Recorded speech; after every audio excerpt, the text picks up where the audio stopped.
एक ऐसे स्कैम की कहानी बताने वाला हूँ जिसने पूरे बैंकिंग सिस्टम की धज्जियां उड़ा के रख दी। ये मामला पुणे की कल्याण जनता सहकारी बैंक है।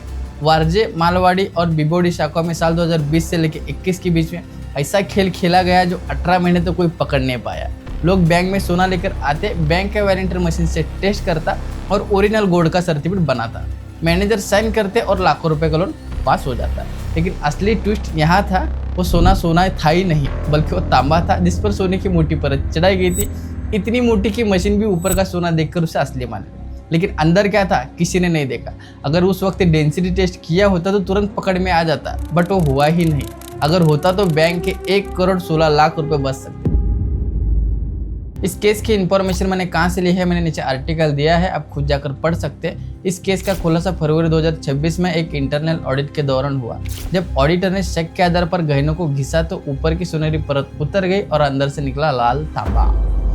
बैंक मैनेजर नीलेश देशमुख ने जब जांच करवाई तो पता चला कि ये किसी एक आदमी का काम नहीं, बल्कि 42 लोगों की संगठित फौज थी, जिसका सेनापति खुद बैंक का अधिकृत वॉलंटियर था, जो मतलब गोल्ड वॉलंटियर मतलब सोना परखने वाला अजित प्रभाकर कुलकर्णी।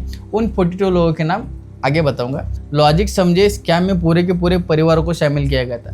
पुणे पुलिस के एफआईआर के मुताबिक वारजे, मालवाड़ी और बिबोड़ी इलाकों को इन्होंने अपना गढ़ बनाया था। वारजे और मालवाड़ी से प्रदीप गिरजे, रंजना गिरजे, प्रियंका गिरजे एक ही परिवार के। अभी इन सब के नाम लूंगा तो वीडियो बड़ी बन जाएगी, इसलिए मैंने जो नीचे आर्टिकल दिया है आप खुद जाकर उनके मतलब जो 42 लोग हैं उनके नाम पढ़ सकते हैं। और इन लोगों ने केवाईसी के लिए अपने असली डॉक्यूमेंट दिए थे ताकि बैंक को शक ना हो।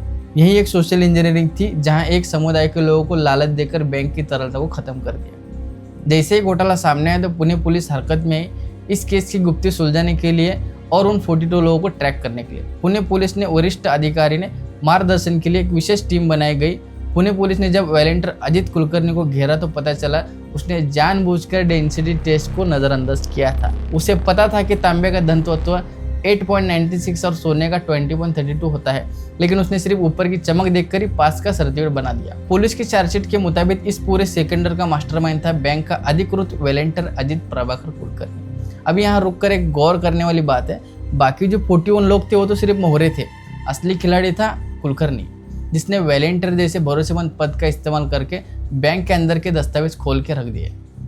उसने इन लोगों को बाकायदा ट्रेनिंग दी थी कि इस तरह से गहने बनाओ कि ताकि जो बैंक की XRF मशीन है उसको चकमा दिया जा सके। सोचिए 18 महीने तक वारजे और बिबोड़ी शाखाओं में लोग आते रहे, नकली सोना रखते रहे और करोड़ों रुपए लेकर जाते रहे, लेकिन बैंक का इंटरनल कंट्रोल पूरी तरह सोया हुआ था।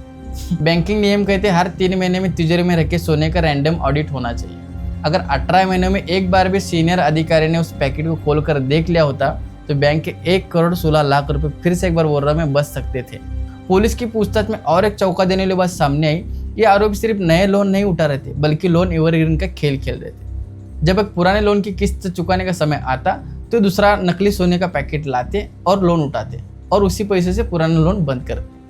इसी तरह कागजों में सब कुछ हरा भरा दिख रहा था, लेकिन हकीकत में बैंक की तिजोरी के अंदर तांबे का कबाड़ खाना इकट्ठा हो रहा। जब पुणे पुलिस की इकोनॉमिक विंग ने जांच की आज तेज की तो पता चला कि सिर्फ एक बैंक की लापरवाही नहीं, बल्कि सरकारी बैंकों के सिस्टम में एक बहुत बड़ा छेद है। अजित कुलकर्णी जैसे वॉलंटियर अक्सर कई बैंकों में पाए जाते हैं। पुलिस अब इस बात की कड़ियां जोड़ रही है, क्या किसी और बैंक में भी तो तांबे को सोना बनाकर नहीं रखा।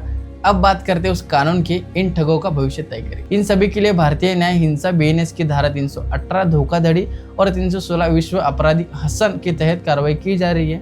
विशेष रूप से अजित कुलकर्णी के लिए कानून और भी सख्त रहेगा, क्योंकि उसने अपनी प्रोसेस की जिम्मेदारी को धोखा दिया। इस कांड के बाद RBI ने जो नए नियम बनाए हैं वो सिर्फ बैंकों के लिए नहीं, बल्कि आपके और हमारे लिए एक सबक है।